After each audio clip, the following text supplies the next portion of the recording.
Business Connections Live, the UK's leading online business channel.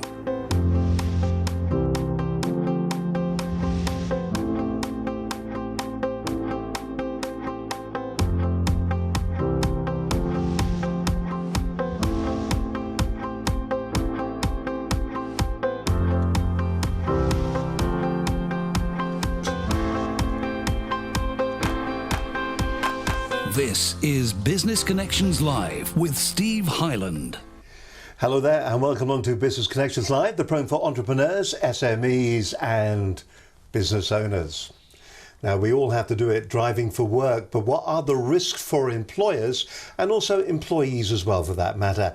Ali Crump is Head of Corporate Risk at AADriveTech. She joins me today. What are the big risks? If you're running a business at the moment, what do you need to be aware of when it comes to looking after your employees? What are the things you need to be aware of when it comes to looking after yourself, when it comes to the risks that you as a business are exposing yourself to when you do have people on the road who are driving on your behalf? Ali, it's lovely to have you with us today. Thank you. Thank you for asking me. Let's find out a little bit about Ali. You work for a part of the AA called DriveTech. I do, yes. What do you do there? I'm Head of Corporate Risk, so part of my role, I'm responsible for service delivery of some products and services to assist clients managing the risk of driving for work, which many don't really perceive to be a risk at all. Well, your background is actually in fleet management. It is, yes. Isn't it? So when you started your career, was there a huge fleet of vehicles that were your responsibility?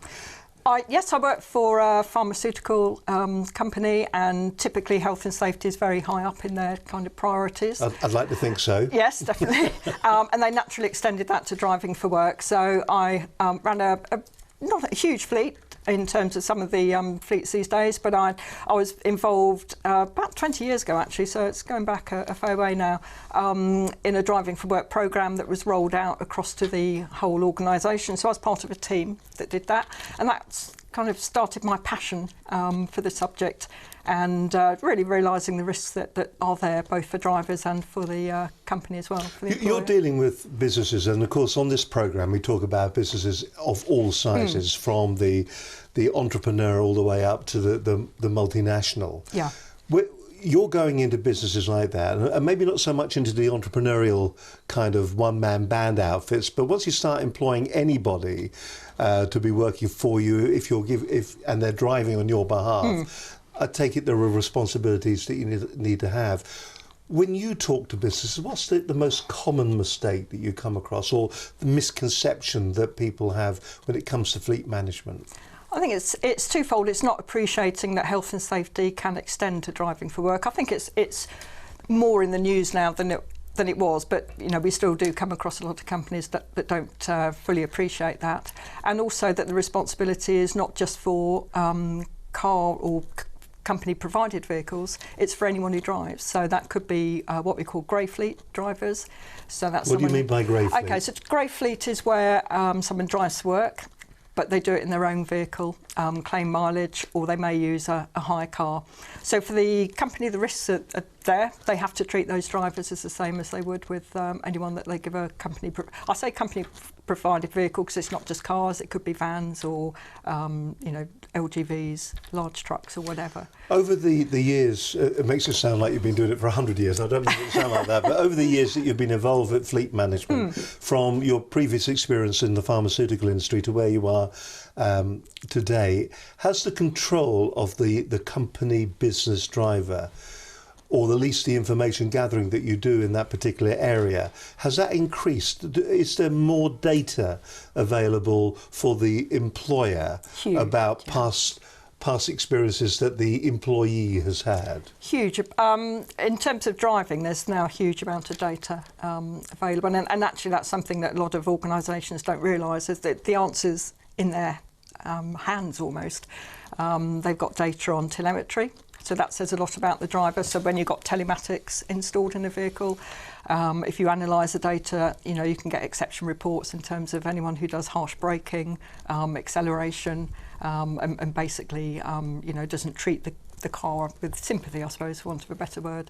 There's accident managed data, there's driving licence data, so there's a lot of data available, and that's actually one of the struggles that we find companies have is there's just so much data, they don't know what to do with it.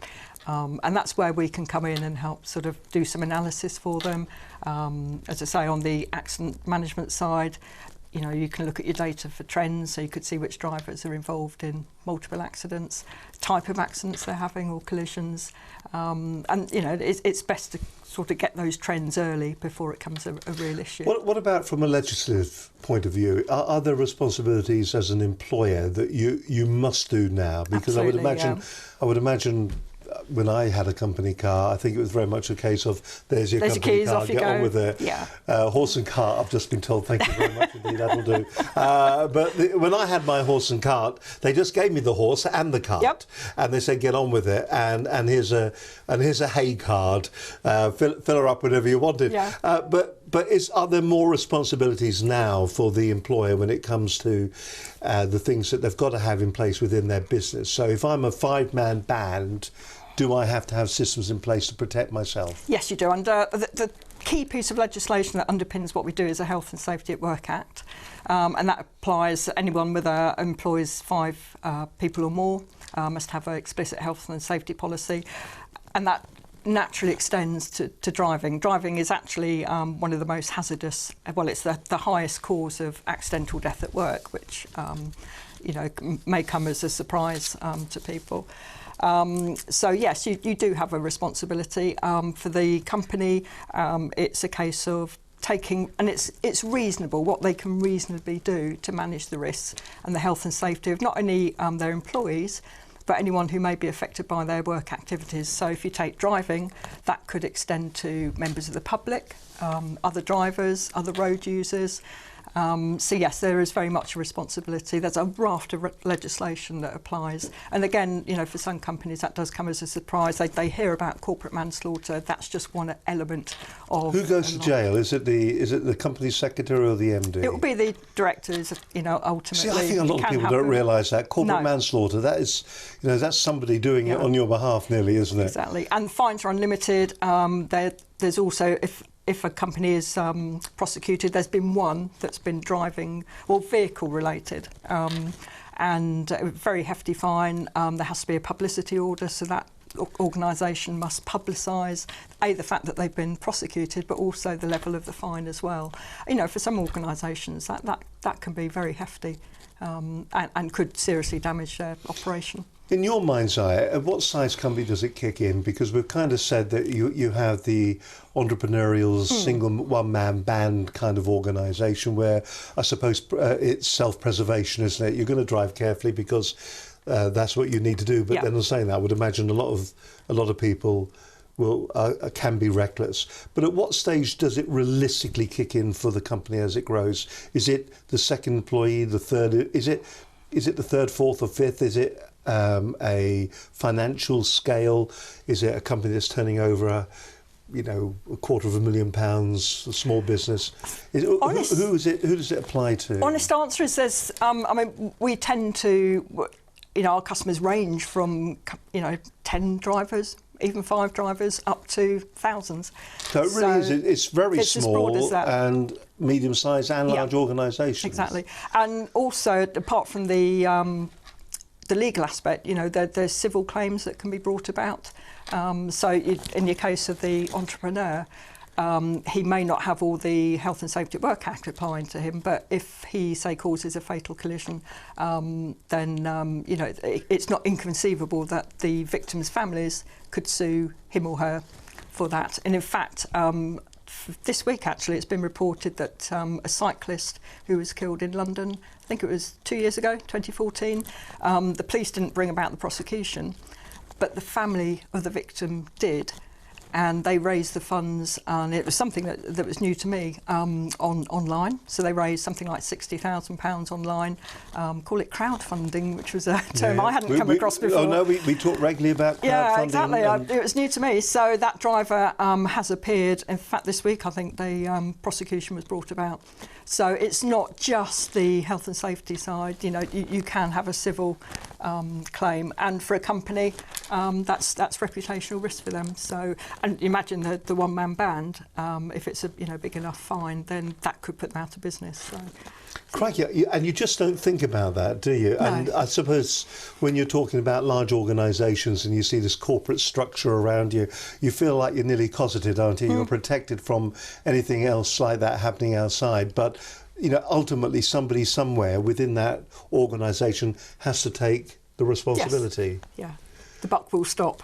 There's got to be somewhere. Yes, exactly. We're going to talk about obviously road casualties. We're going to be talking about that and how that has changed and increased over the years. We've got statistics from the Department of Transport that we're going to be looking at a little bit later on. We're also going to be taking you through, you know, why it's so important for an organisation, why a business like yours, why you've got to be thinking about this. If you're not thinking about this, you could be putting the welfare of your business at risk. Obviously, you could well be putting your drivers at risk too. And also the things that are going to be there as well to protect you as a business, as an organisation. If you're thinking to yourself, well, listen, I'm too little, I don't really need to be thinking about this, I don't need to have any of this in place, I don't need to plan for this in the future, then really what we're going to do today is explain to you a little bit about the processes that you need to go through, why you should be doing it, and how it's going to protect you long term as well. And I think when we go through the statistics as well, I think that's going to be somewhat shocking too, because it's a dangerous place out there, isn't it? There's no two ways about it, and you've really got to have your wits about you, and you've got to know what you're doing. And you know, we go into business, we operate, we run our small businesses, and we concentrate maybe on the product that we're selling or the service that we're providing, and sometimes we forget about the things that are on the periphery of that, the things that help us to actually make the business work. I mean, we all know that we need the insurances within our business, but we also need those insurances outside of our business to make certain that we get to our clients and our customers safely. Listen, we'll come back to Ali Crump in just a moment. Ali is head of corporate risk at AADriveTech, and we're looking at what you need to be aware of in your business on this edition of Business Connections Live. Lovely to have you with us on a Monday here at lunchtime. And don't forget, if you have any comments about what you hear on this edition of the programme, you can leave them on our Facebook page. In fact, you may well be watching us live right now on our Facebook live page. And we love Facebook. Thank you very much to them. Maybe you're watching us on YouTube, or you've downloaded this from iTunes. Thank you very much for doing that. Or maybe you're listening on Stitcher or Blueberry. However you're listening to the program, we hope you find it useful. And don't forget, if you have any feedback or any information that you want to give us, let us know. Email us at studio@businessconnectionslive.com. I'll give you all those details in just a few moments' time. Now, last week's show was an absolute cracker. We talked to Vic Williams. We were talking about what opportunities are there for small business owners and what we can learn as well from other countries that have been in a similar situation when it comes to Brexit.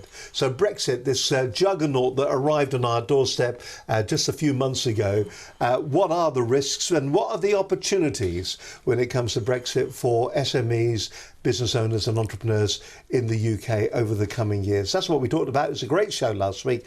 Just to give you a bit of a taste of it, here's Vic Williams on last week's edition of Business Connections Live.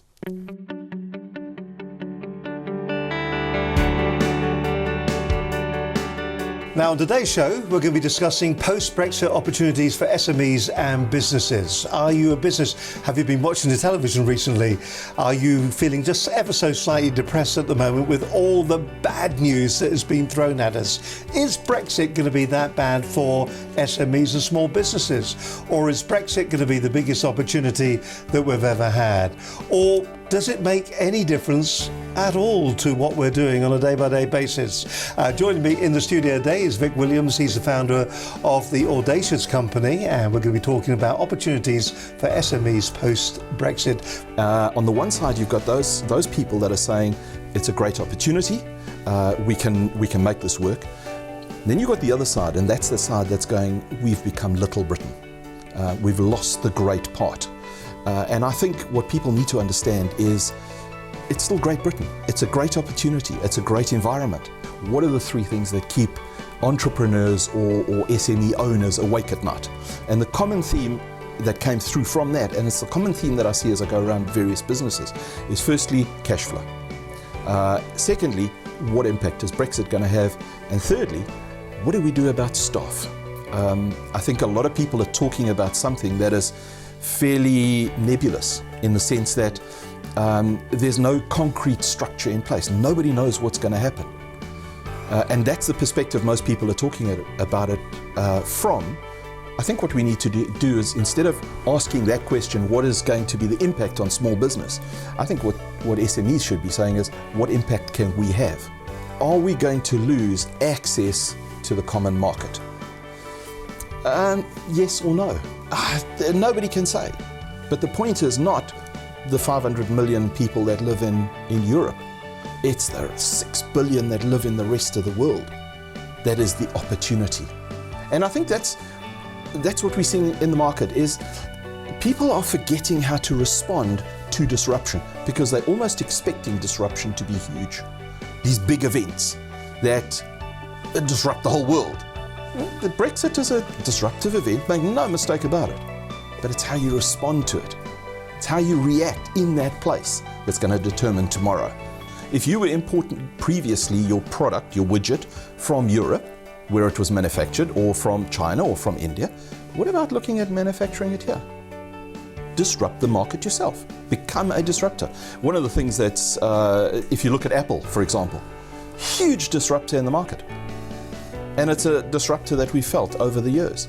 At the end of the day, it's all about how you position your business. And part of that positioning is having a plan. Knowing, and we'll talk about it a little bit more in detail just now, but knowing where you want to go and why you want to get there. If you know the destination you're headed towards, your plan will drive you to that, and it will allow you to be, I always say businesses need to be flexible, they need to be agile, they need to be adaptable. And SMEs are prime position to be adaptable, to be flexible, to be that agile business that can adapt to the environment as the environment changes. There was a fantastic author by the name of Jim Rohn, who passed away a few years ago, who wrote a book called 5 Pieces to Life's Puzzle. A really fantastic, little thin book, but it gave such good insight into how we should position ourselves as individuals. And what he did is he described the environment, the circumstance, as a wind that blows, as a prevailing wind. And he described a business as a yacht, needing to go from one harbour to another against a prevailing wind. And the thing that got the yacht from here to there was purely the way it set its sail, which allowed it to tack against the prevailing wind. And business is the same. And sometimes we get caught up in this whole idea of, I've got a business plan, and as you say, it's in file 13, or it's in the bottom drawer, and it comes out once a year, and we look at it and we go, oh, we missed that, and we bin it and we create a new one. Rather a roadmap. Where am I right now? Why am I here? And where do I want to go? And then how do I get there? It's about a journey, and it's a journey that inspires people. But if you know where you're going and you get there, the result will be so much bigger, so much better, so much more impacting. If you know the destination, your emotions are involved. And at the end of the day, all of us are emotional beings. Well, Vic Williams from the Audacious Company, and there's 3 points that I think are the key takeaways here. Purpose, intent, results. If you're purposeful, you're intentional, you'll always deliver the results that you want.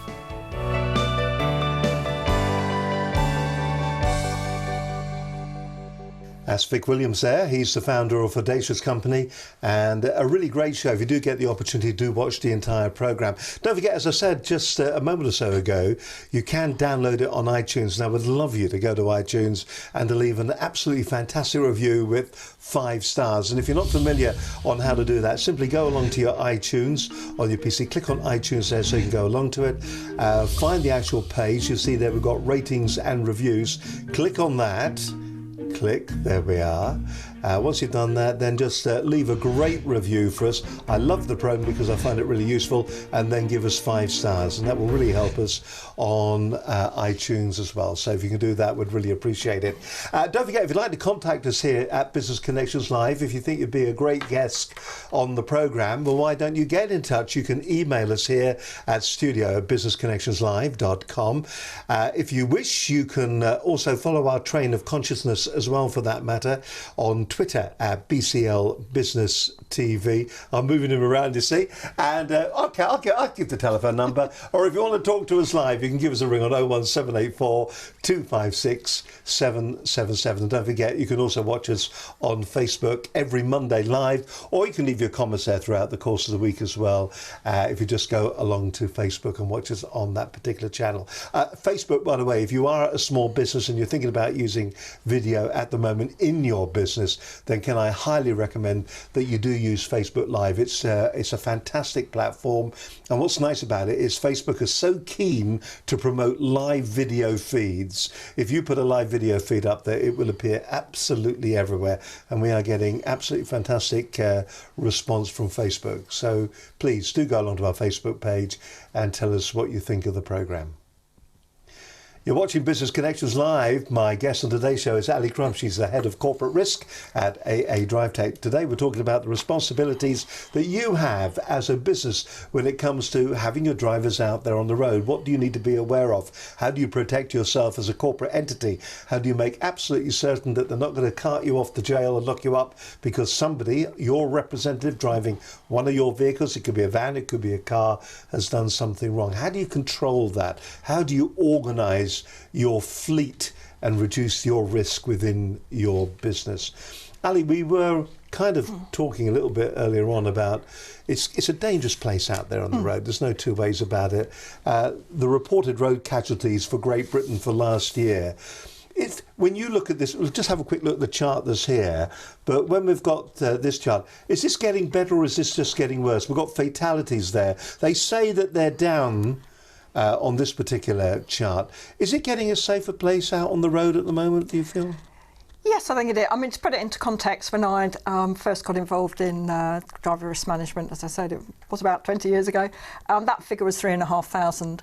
So, it's pretty much half where we were then. Reason for that, there's many cars are safer, so you've got, there's much better engineering now in terms of the impact and just the way the cars are designed, and they're designed with pedestrians in mind as well for safeness. Enforcement, obviously, whereas certain things were sort of socially acceptable now, they're not. Having said that, with mobile phones, that's another issue which is very much in the news at the moment, isn't it? Exactly, yeah. And education as well. Drivers are better educated, either through the police diversionary schemes that are run, where drivers attend speed awareness courses, or if they've been involved in a collision, they have the opportunity to go on the course. I think with the third party's consent, they can do that.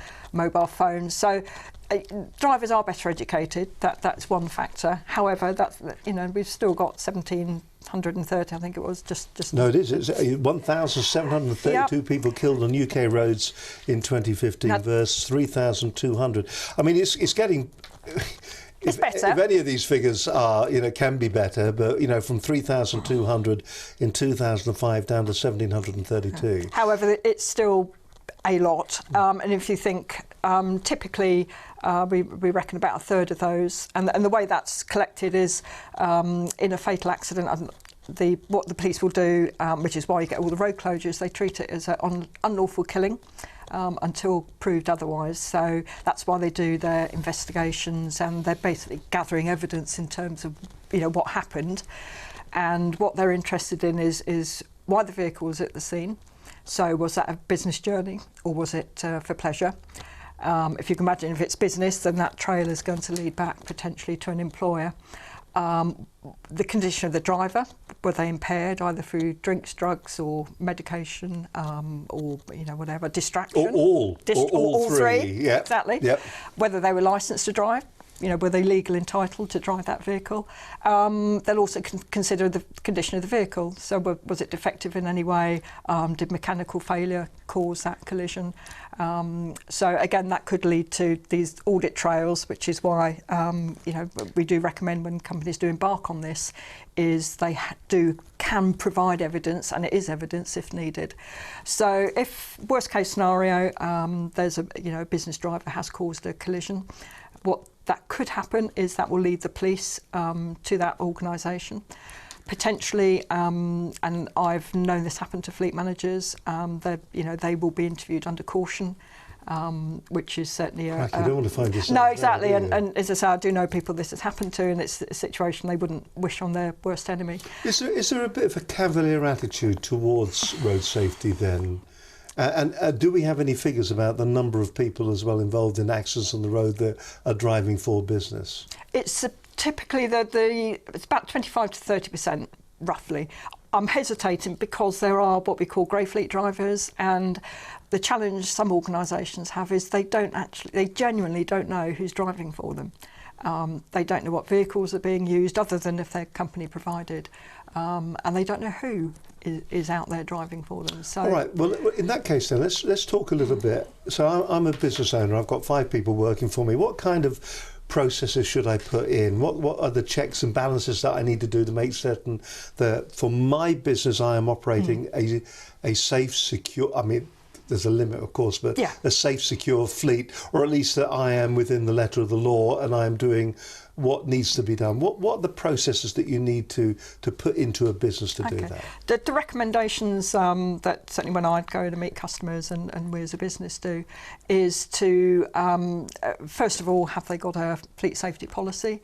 They may have a health and safety policy, but does that naturally extend to driving for work? So that's the first thing. If I've got one of those, then we know we're. So what kind of things will that cover? It sort of outlines expectations in terms of the business, what's expected of the drivers and managers. Managers do play a big part in this, in terms of policies on mobile phone use. Obviously drunk driving, and that there are laws changed last year where there's, I think it's about 17 controlled drugs. If they're over a certain threshold, then drivers could potentially be so very caught. similar to the alcohol then. Yeah. So and they've rocketed. Certainly prosecutions for drug driving have rocketed in the last year, and it's done by roadside tests. So if the police have got any cause to stop a driver and they found that they're impaired through drugs, so taking that as an example, that could lead back to the organisation. Have they got policy on that? Have they communicated that to their drivers? Do they ensure that their vehicles are regularly inspected, including grey fleet? It's not just company provided. Can they evidence that they've got the records? It sounds daunting, but it isn't. It's just really putting in steps. It's putting in common sense steps. Yeah. What about educating employees when it comes to the likes of mobile phones? As we said, there's a lot of that in the news at the moment. As an industry, as a safety industry, what is the general consensus of opinion when it comes to using mobile phones? Because an entrepreneur, I suppose we've got to live in a realistic world here. Yeah. So an entrepreneur is in his car, he's got a hands-free kit, and he's on the phone, and there is this. I'm going to use the word debate, and I don't know whether that's right, because maybe I'm completely wrong, but there is a debate about how aware they are when they're on a hands-free call, when they're talking to somebody on the phone. Because to me, that's the same as talking to somebody in the car, because if you can't have a conversation on a hands-free device in the phone, that means actually you can't really have a conversation to somebody in the car. I must remember, that actually reminds me of us 100 years ago when I was but a boy and I had one of my first cars. I was driving around Marble Arch. I actually remember where it was. I was driving around Marble Arch and somebody was following me in a car. We were a group of cars. And this young lady actually was driving the car. It could have been a young gentleman, but in this particular case, it was a young lady. And she had the habit of looking at the person that she was talking to. So driving along, you say, oh, you really? That's quite interesting, isn't it? And you actually see it sometimes on TV, on documentaries. And I stopped and she didn't, and wrote the rear end of the car off. So it just makes me wonder that at what stage do we, people who have had experience of it all going horribly wrong, of course, will say you should ban all phones and all interchange in the car. But where do you stop? It's a good question. And, it was a long question. It was a long. It was. Yeah. We do appreciate that organisations have businesses to run, and however, it's just recognising the risks that there are. I guess if you've got a passenger in the car, depending on how aware the passenger is, if I'm travelling with someone, with example, and we're coming up to a roundabout, I'll keep quiet. If we're talking, I'll stop the conversation. But, you know, that's possibly because I've had the training, I'm more educated in that sense. Can I ask you, because you're a fleet professional, and I think I know the answer to this. Do you use your mobile phone on hands-free in your car? I will briefly, and anyone who tries to get hold of me in my car You just go, will know. Shut up! I will say I'm driving, and I'll be honest, fairly recently, someone did ring me. I was trying to find a client. I missed turning on the roundabout, and I said, look, I'm sorry, I'm going to have to end this call. I'm driving. It can be a frustration. However, I can quote, in fact, it's been the last couple of weeks, the coach driver was jailed for 5 years in the West Country. He had a coach, I think, about 50 passengers. He was on his hands-free on a call throughout a period of time. 8 minutes into a call into his son, he lost control, and it was witnessed by the vehicle following that actually happened. So coach lost control, went on 2 wheels. Unfortunately, 2 occupants, 2 passengers died. They were more seriously injured. He was jailed 5 years. So that was hands-free. And, you know, there is a kind of lack of appreciation sometimes that the police can and will still stop you if you're hands-free and talking, and they can see that you're not constant. You know, you see it on the motorway, people slow down. You pass them, you can see they're on the phone. Certainly prestige cars that don't normally do 50 in the inside lane. So is the actual it's answer a to risk. say, if you're driving, Ideal. don't answer the phone? Or if you Don't you use know it. the risk. Now, for the employer, and that's something to bear in mind, if they're on the phone to their employee at the time, that does leave them open to causing or permitting. You know, things do go pear-shaped. And in previous licence checks in the past, we've seen that offence on someone's licence where the fleet manager actually took the points for causing and permitting an offence. Blimey, Moses. So be aware. If you're on the just be phone, you aware, cause the accident and the driver loses control, you're part of it. Yeah, if it's a fatal, then, you know, the path of that audit trail going back to the organisation, again, it's back to evidence. You know, they can ask for mobile phone records. So if it's established that. And I do know the police do that on a regular basis. Listen, hold that thought. This is fascinating. What we're going to talk about in just a moment is things like licence checks and what you as an employee or employer should be doing when it comes to checking that your employee has the right to actually be driving the vehicle. And what about the insurances as well? Things like that. That's all to come in just a few moments' time. My guest on today's program is Ali Crump. She is the head of corporate risk at AADriveTech. An absolutely fascinating insight into what you should be doing to make certain that your employees are safe. You're watching Business Connections Live. Great to have you with us today. Hope you're enjoying today's program. It's all about risk today. That's what we're talking about. What risk you have in your business when it comes to your fleet of cars that are out there on the road. Also, what risks do you have within your business? What about continuity within your business? Mike Osborne, he was from Phoenix IT, still is actually. He was on the program talking about business continuity and disaster recovery. What do you do when it all goes absolutely pear-shaped? What do you do when there's a flood? At what point does your business cease to be able to trade and you have to stop for a few moments and you have to go elsewhere? If your building was to have a fire and it was to burn down to the ground, would that be the end of your business? Or do you have some form of business continuity plan, some planning in place to allow you to continue to trade? And it doesn't have to be a business burning down.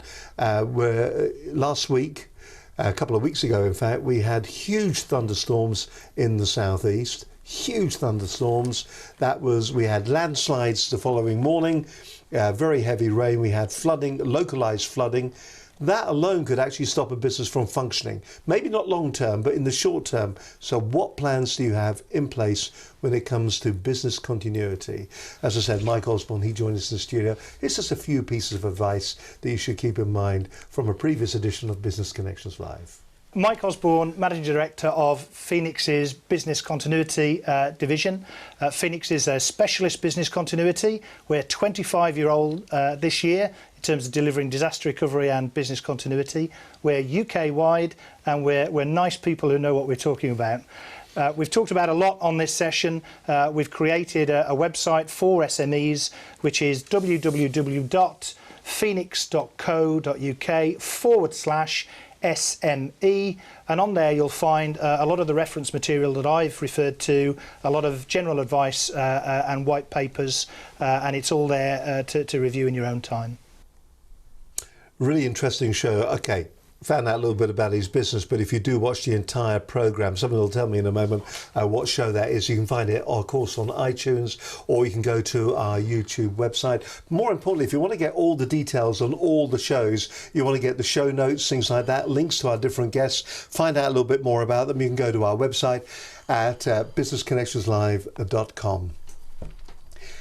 My guest on today's show is Ali Crump. She is the head of corporate risk at AADriveTech. Ali, lovely to have you with us today on the show. We were talking that, frightening. I mean, I never realised that, you know, if I'm on the phone to an employee, then I am part of the problem there. As an employer then, obviously I've got to have my systems put in place. So let's start with the most fundamental and basic. How much as an employer can I find out about the driving history of my employee? Okay, with checking records with DVLA, you can, apart from medical, you know, you can find out what live offences a driver has, whether they've been banned, how many points they got on their licence, and we recommend that's really one of the foundations that employers do consider doing. Should all employers, should that be kind of a mandatory thing that they should do for their own peace of mind? Yeah, ideally, yes, we would. And, you know, if you're not licensed to drive, then the insurance policy potentially will be invalid. So if you think the motor insurance policy, that could lead the insurer to walk away from a claim, potentially. So yes, there's a lot of information now. Employers can either do that themselves, they can ask the driver to get a code from the DVLA, the records are now online on DVLA, or they can use a third-party intermediary. The kind of benefit of doing that is the records are held in one place, so you know, on a database. So this is a proper turnkey management system that allows you to go in and you can check the employee's entitlement to drive and whether they should. I would imagine that sometimes that turns up some absolute nightmares. It does, yes, and sometimes the driver themselves doesn't know they're not legal. A classic case of that is revocation. So that will be in the instance where driver gets prosecuted for a driving offence, doesn't return their licence to the DVLA for updating. They've now got 28 days to do that. What typically happens is the driver's moved house, hasn't told the DVLA. So any reminder letters from the DVLA to the driver will go to the old address. So 28 days, then that licence gets revoked, typically unbeknown to the driver. Worst case we found was a licence that had been revoked for 12 years. So that business... Excuse me, 12 years? Business driver he didn't know, employer didn't know. It was fixed relatively simply afterwards, but that was found through, you know, the licence checking. So yeah, we find that all the time. You can also have this case where a driver doesn't have the right category to drive the vehicle, so it's not only whether the licence is in date. So when you say category, do you mean, for instance, the size of vehicle or the type of vehicle? Yes, vocational licence. You know, that they can they have limited expiry dates, so it could be that has expired. So for the employer, ideally, if they have all that information in one place, then they can kind of have a helicopter view of the risk, see who their high-risk drivers are, or at high risk in terms of points. Again, you know, there could be some targeted training or education with those drivers. Also, is that something that things like targeted training and stuff like that? Is that something that small employers, got to get this right, small employers, that they tend to do? Would they still have that interest to do that for their employees, or is it something more that the larger corporate would do, this driver training, this driver education? Typically the large corporates, but small do as well. It's yeah, there's no kind of rhyme or reason for it. So some larger corporates will do it. I mean, we do appreciate that you know, it is a cost to companies, which is hence the targeted approach. So, the ideal way to do it is to risk assess the driver first, so that can be done fairly quickly. There's lots of tools out there that can help fleet managers, online risk assessments. The better ones will assess the driver on their history, so that could be points and licence, collisions or whatever. Their knowledge, highway code. It is a kind of fact in our, something that we're aware of is you look at your highway code when you learn to drive, typically throw it in the bin. And then when your kids learn to drive, you might pick it up again, have another look at it. But it changes, it's a changing document. I'd had a quick look at it before I came in today and noticed there's a new clause in there. Don't do TV programmes. Well, exactly. Electric bikes, there's now something in the highway code about those. Don't ask me to quote it, but it is in there. So it is a sort of publication that changes. And with education, it kind of helps drivers to bring themselves up to date, really, with any changes with the driving Do you think law. we should have bit of a leading question? Do you think we should have regular retests? When it comes to both theory and practical, do you think that you learn a skill and then because we do nothing after that? The rest of it is all learned on experience, on the job, effectively, isn't it? Which is quite scary. Because then you're getting, bad habits. Once they're there, it's very difficult to unlearn a bad habit. Yeah. Which is where the education comes in, and that's why it has had an impact on the collisions, because people are, we find once drivers go through training, they might be a bit reluctant to start with. I've been driving for 20 years, never had a crash, there's no problem. And then they realise actually they're quite out of touch with the law. The different driving speed limits for different classes of vehicles. So yes, if you do advanced training, you can get retested. So some of the organisations will do a retest every 3 years, and that just helps keep your skill level up.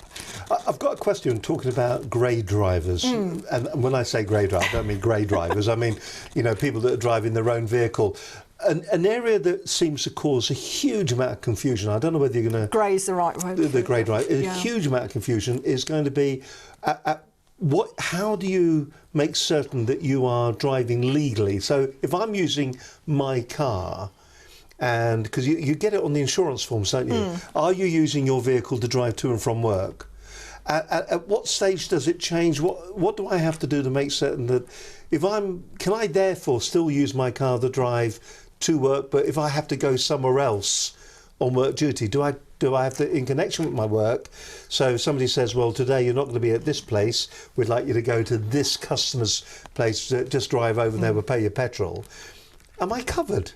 No, is a short answer. Yeah, it's what you need is business use insurance. A lot of insurers, it tends not to be a cost for some drivers, depending on the mileage, but typically they'll do it at no extra cost, or if it is, it's minimal. Now, if you're not insured, again, leading back to the employer, if you as a business allow that employee to drive not insured, then again we're back to cause or permit, so you can be causing or permitting the offence of driving without insurance. And again, it's back to potentially insurance claims, being walked away from. So if to say to someone, if you could pop over now, what about? And I may be pushing both our levels of knowledge here, but for the entrepreneur, does the entrepreneur, the single man operator, does he have to make absolutely certain that he is covered for business mileage? Yeah, definitely. And how many of you watching this programme are running your start-up business from home, and you have just not covered yourself for that? It's a trap many employers fall into, and drivers as well, in fairness, they just don't appreciate.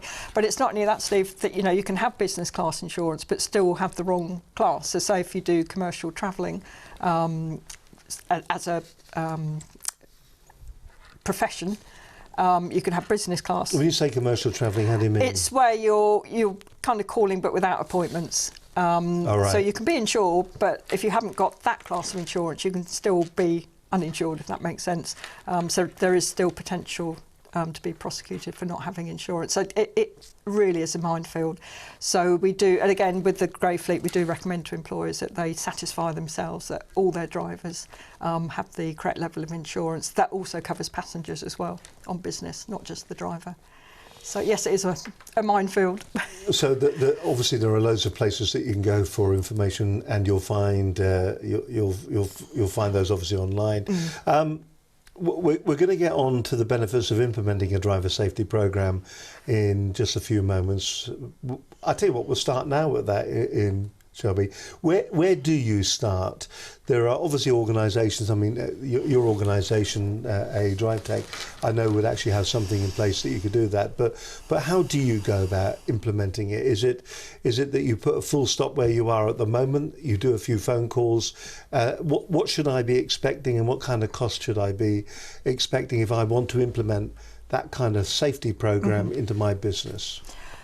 Cost is a tricky one because it'd be. Is it how long is a piece of string? It is, yes, essentially. I can tell you, I measured it, it's 27.5 inches. It depends whether employer would just want to tick the box, and many do, and we know that, we fully appreciate that, or whether they really want to make it part of their culture. And that is something we do recommend to clients that if they are embarking on this, especially larger organisations, it's key. This is a people programme, so it's key to involve their HR, their line managers. If they unionise, get the unions involved as well, just to ensure that there's full buy-in. So to answer the question, it's really you're legally obliged to do a risk assessment. So it's considering where the organisation is at risk. So that going back to, has it got policies in place? Does it licence check its drivers? Does it train its drivers? And that can be online, it can be in vehicle, can be workshops. Does it ensure that the vehicles are regularly serviced and maintained? And again, can it evidence that? And it's making it drivers fully engaged as well and involved. It's the what's in it for me, for the driver, and for the driver it's not only their safety, it's also the safety of their passengers, their family, or anyone who travels in the vehicle with them. All right, well, we've got still more to cover, and also we'll give you the key takeaways that you need to have at the end of this program, things for you to remember about setting up. We've got more to cover as well, the financial savings. Also, here's a question for you. If you're driving your car for work, whose responsibility is it to make certain that if it's your car, whose responsibility, if you're driving for work, is it to make certain that the car is up to spec and is actually legal to be on the road? Is it the owner of the car, or is it the business? An interesting question. Is that an interesting question? It is. Oh, well, we'll get an answer for that in just a few moments' time. My guest on today's show is Ali Crump. She is Head of Corporate Risk at AADriveTech. We've got more to come on this edition of Business Connections Live. Really interesting. She's doing well. And you could do as well as this if you sound like Bruce Forsyth. Is she doing well? Good old Brucey. Whatever happened to him? Of course, you can always have training when it comes to sorting yourself out when you're in front of a camera. What would happen actually if somebody was to come up to you in the street and they put you on the spot and they asked you to give a comment about the position of your business or about a financial affair that is associated with your business? Would you be in a position where you could actually give a great soundbite? Would you be able to portray your business in a professional manner? Would you be able to get over in a couple of sentences something that would be of a key benefit to your business from a PR point of view? Have you got those skills? What if you were doing it on radio? Do you have the skills to tell a story, sell the sizzle about your business, to identify that, hey, you really don't want to be going down that route because if you go down there, you're going to say something wrong? Have you found yourself in the situation where you've started making up corporate policy, that's the word I was looking for, corporate policy on the hoof? Have you found yourself doing that? Well, if you have, then you need to be going on one of our one-day How to Handle the Media training courses. It's a great day out. It allows you to bond with your team. This is great for HR and also head of public relations as well, PR, all of that. If you want to bring your team in here, it's a great day to find out how to handle the TV, how to handle radio interviews, and how to handle those interviews that you see by the roadside where you are being abused by passers-by. It's a great day out. If you want more details about it, get in touch with us. But James Griffin from Iris Software, he brought his team on the course, and here's what he said about our how to handle the media training course. I'm James Griffin from Iris Software, and my team have just completed the How to Handle the Media workshop. It was a really great course, it was really fun, and it was a really unique way for them to polish their presentation skills and learn how to answer difficult questions under pressure. So I'd highly recommend this to anybody that values those skills and really wants a great day out with their team.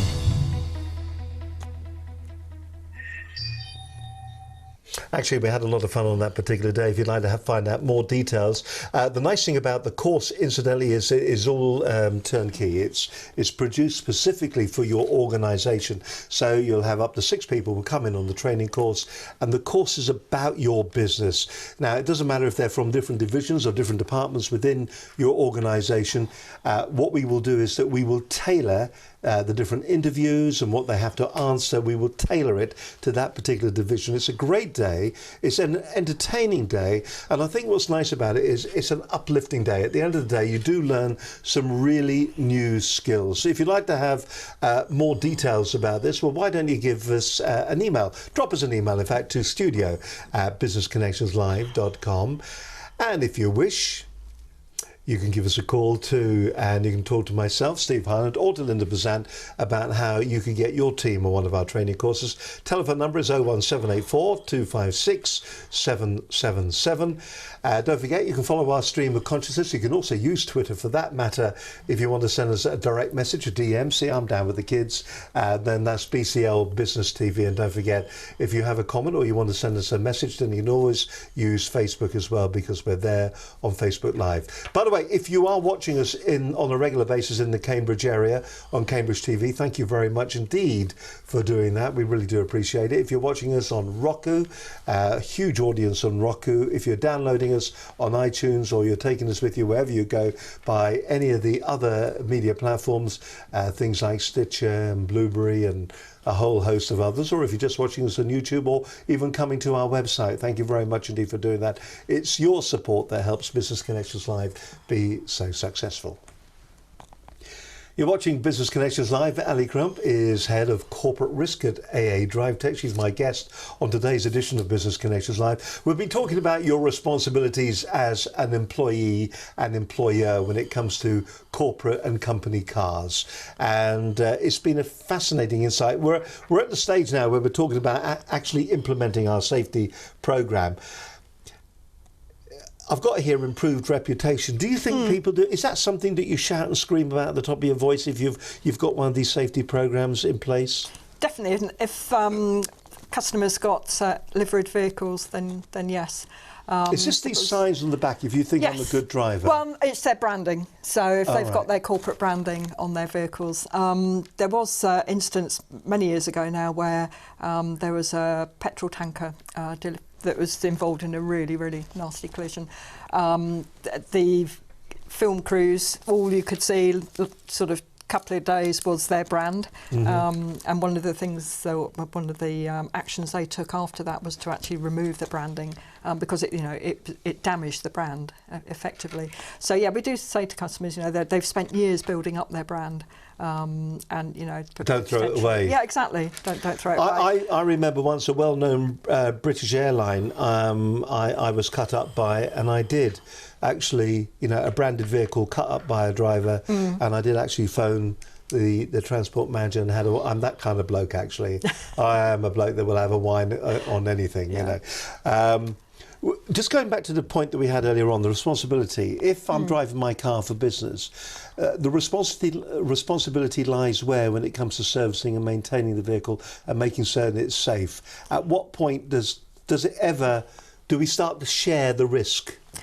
Ultimately, yes, it is. The driver has responsibility as well, in the same way that they have responsibility to ensure that their licence is valid.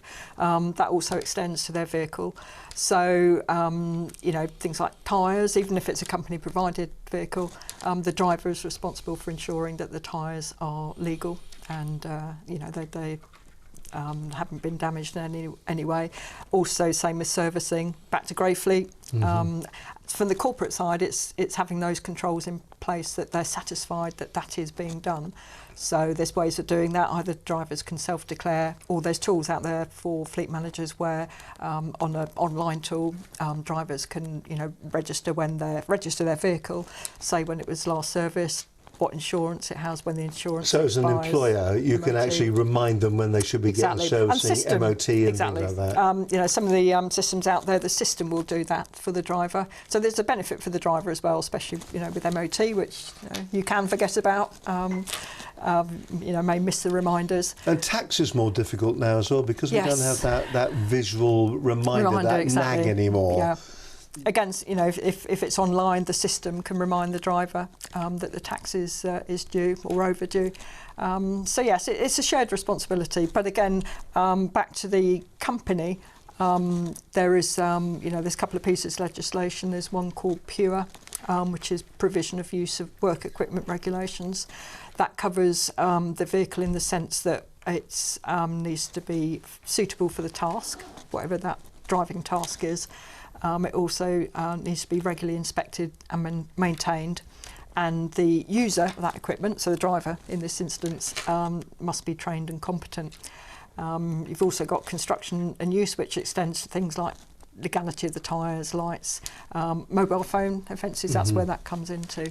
So it's a shared responsibility in essence. And as a driver, you know, say if I had a car and the wheels, the tyres were defective, I couldn't blame that on the company.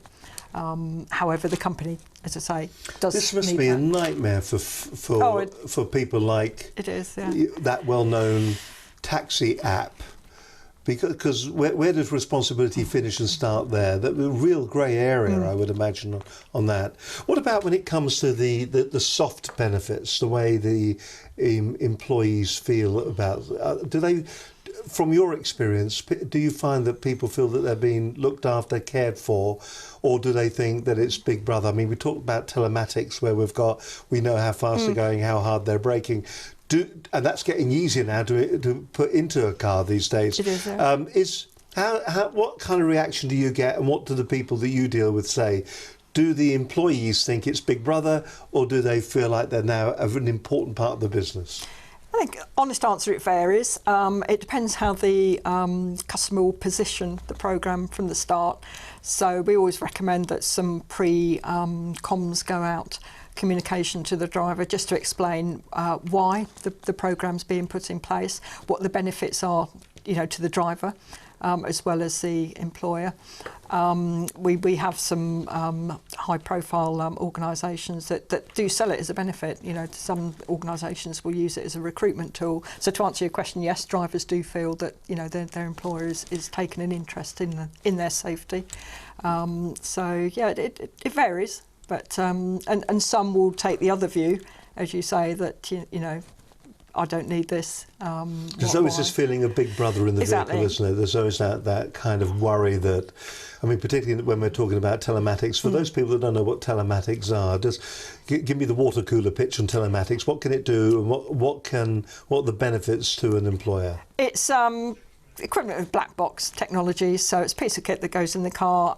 They can be tiny these days, and that will measure all sorts of things from harsh braking, acceleration, idling speeds, which is important for some customers who, you know, where fuel's an issue or fuel cost. The longer a vehicle's idling, then the more that costs them, so that may be something they want to control.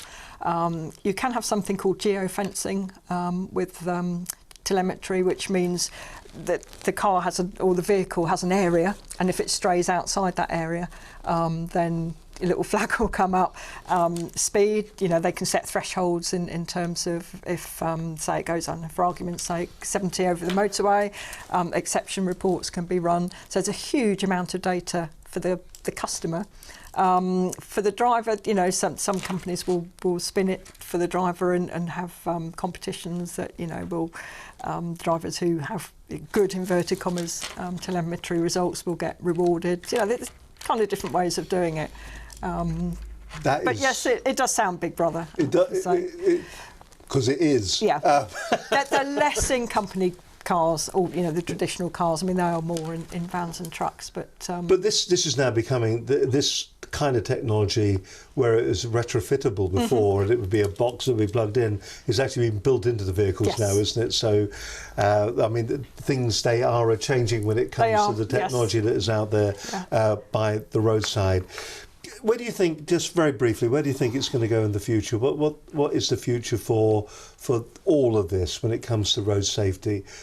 Are we going to get a safer environment? We're already seeing that the fatalities they're dropping off, seriously injured is dropping off. It looks like that we're getting safer roads, but we still want safer roads. So where is the future then? Safer roads we have. We don't necessarily have safer drivers. I think the challenge now is the distractions. Connected vehicles, you know, I mean, my own car, it will read me my texts. Before I change my phone, it will read me my emails. I can set up Wi-Fi. There's a manufacturer that's actively promoting the fact that that Facebook posts could be read. So vehicles are getting safer. Road design is also changing to make the road safer. The weak link is the driver. And the immense distractions that person has, whether it's phone, whether it's, you know, sat nav, whatever. So yes, the challenges will still be there. Listen, it's been a fascinating hour. We've really enjoyed it. It really has been insight, and hopefully it's given you the insight into what you need to be doing for your business when it comes to sorting out your fleet and making certain that it's safer. Ali, we always ask our guests to just look straight down camera number 1 over there and just say who you are, where you're from, and give us the key takeaways that we need to remember for today. The airways, Ali, are all yours. Okay, so Ali Crump from AADriveTech, Head of Corporate Risk. I think takeaways really are for employers to just consider the risks, understand the risks, know who your drivers are, know what vehicles they're driving, just understand that, you know, it may sound daunting, what we're recommendations in place, but just do as much as possible that you can to manage the risks within reason. I know most employers, they never want to be the one that tells their driver's family that they're not coming home that evening. That's worst case scenario. So and give some fun for the drivers on the way as well. It's a very dry subject. Try and make it a bit of fun for drivers, as well as, you know, making them legally and the company legally compliant. Ali Crump, thank you very much indeed. A real insight into what is happening when it comes to corporate risk and what you should be thinking about getting your fleet to be even more safer when it comes to being on the roads. And when you look back at the statistics that we talked about earlier on the programme, okay, yes, the figures are dropping, but, you know, 1,732 people are killed on UK roads. Well, that was in 2015, but 30% involves someone who was driving for work. Now, that could well have been you, and as Ali was just alluding to, the fact that somebody somewhere has to go and tell a family that their lives are changing. So we're not just driving for ourselves, we are driving for our families, our relations, our friends, and we are driving for our business too. I think the things that came out for it today for me were, if you are driving your car for business, so you're doing it for the business that you work for, you're doing business errands or whatever, you cannot ignore that. You've actually got to do something concrete and positive to make absolutely certain that you are legal, because and it is the employer's reputation is also on the line. It is their responsibility as well to be aware that the employee isn't covered. So everybody has got to work together. It's not their problem, it is your problem. I hope today has been a really useful example for you. I hope it's given you the tools that you need to make certain that your fleet of vehicles, be them your own or grey fleet, driven by their owners, I hope it's given you some insight into what you should be doing and what you can be doing to make certain that they're going to be safer, and also the processes and the systems that are out there to make that task easier. So once again, my thanks to you, Ali, for coming in on the program. It's been a real insight into what we should be all thinking about. So thank you very much indeed for being on this edition of Business Connections Live. We do hope that you've enjoyed this particular program. My guest on today's show was Ali Crump, Head of Corporate Risk at AADriveTech. Hope you enjoyed the show. So it just leaves us to do the housekeeping to finish the programme off, and let's see who we've got lined up over the next couple of weeks. Well, on next week's show, our guest is going to be Dr. Linda Shaw. Isn't it strange? You do nothing on neuroscience for a couple of years, and all of a sudden, a couple of them come along all together. They're like buses. We're going to be talking about neuroscience and business psychology. She's a neuroscientist and business psychologist. She's also a professional speaker, consultant, and author. She's going to be with us on the programme. She works with businesses and individuals who want to influence with integrity using emotion for improved sales, marketing and effective communication. Future shows have got Victoria Vickery, All-Star Marketing Club, Ginny Carter, the author maker, James Potter, the LinkedIn man, will be joining us on the show, and the welcome return of Jim McLaughlin, Managing Director of Axial, is going to be with us. Must be time to roll those credits, because that pretty much wraps up today's program. Thank you very much indeed. Don't forget, if you want to get in touch with us here at Business Connections Live, just drop us an email, the studio at Business Connections Live. But till we meet again, be safe out there on the roads. From me, Steve Harlan, bye for now. Bye-bye.